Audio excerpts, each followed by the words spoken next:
Since you've primed the pump so nicely on shipbuilding and strategies, let's hang out there for a little bit and maybe drill down a little more, because I appreciated many of your questions. Let's see, Mr. Stephanie, I said there are 5 shipbuilding issues, right? So I'll try to tackle them one at a time here in the first round. First of all, by the way, thank you for the DDGX acquisition approach report that you delivered last week. Can you elaborate a little bit on the benefits, potential benefits of, and the Navy's interest in maximizing collaboration in design and early construction between Ingalls Shipbuilding, Bath Iron Works, and the Navy for DDGX program?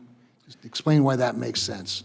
Yes, yes, sir. And as it's what we've learned on the submarine program, frankly, where the shipyards working together with the Navy, we get the best of breed, right? We get the best engineers and the best planners at both shipyards working with the Navy to lay out those original specs and to lay out the plan for building it, and which shipyard maybe can do this better, what can do that better, and we take the strengths of each.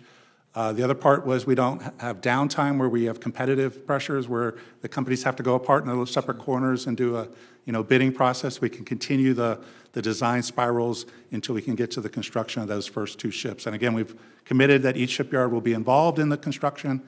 And so, knowing we're going to have them involved, having both companies working together on the best product using a single design tool, a single computer-based model, is what we've seen in the Virginia program as the best way to design and build, at least to build the initial ships of a new from scratch program, sir. Sure. So let's then talk about a multi-ship acquisition and procurement as well. So there are 8 Lewis-class oilers to be procured in fiscal year 2022 through 2027. It seems like a good opportunity to provide stability to the industry, including workforce, and save some money through the multi-ship procurement, including economic order quantity authorities.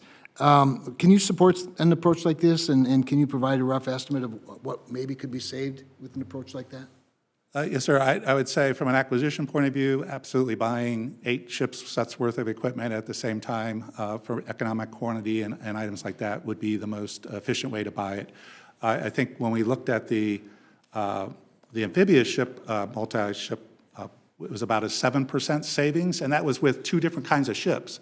So I would expect in this case, we would see it more than 7% because they're all the same type of ship, right? Sure. But I can take for the record, sir, an actual estimate for you. That sounds great. Thank you. So the chairwoman has brought up the issue of workforce, so I want to spend a little bit of time on that as well. And is workforce one of the reasons that this budget shows a Virginia-class submarine construction durations are extended by 2 years? Is that fair? That's one of a number of reasons, but probably the primary reason, sir, yes. So when you talk about workforce development programs, tell me about opportunities that might exist for, by the way, I'm a former state economic development director. I know you think you knew everything about me. I knew you wanted to know that. So unfortunately in North Dakota, we just don't have any shipbuilders, but so I've been thinking that if I was the head of economic development somewhere, what kind of incentives can we do together? Local, state, along with, whatever incentives when I say we, the federal government could provide. I'm sure you've thought through this a couple of times. Yes, we have, sir. And even before COVID and our recent issues, local companies with local governments, Senator Kane and the Virginia waterfront, very, very active, yeah. Even before we had the COVID type issues.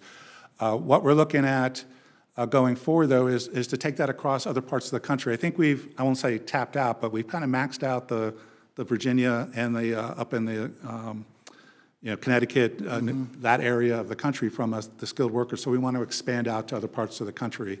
We've started programs in Danville, Virginia, in Pennsylvania, in the Philadelphia area that would take local, city, state, as well as the Navy working together to come up with pipelines of non-traditional pipelines. And now, sir, we are just now starting to look at, with the influx from Afghanistan and Ukraine coming into the United States, potentially there's skilled workers there as well that we could take advantage of, sir. I appreciate that. Well, I'm near the end of my time, so I'll reserve my next question about the double counting issue that I brought up earlier for you in round 2. Thank you, Madam Chair. Senator King.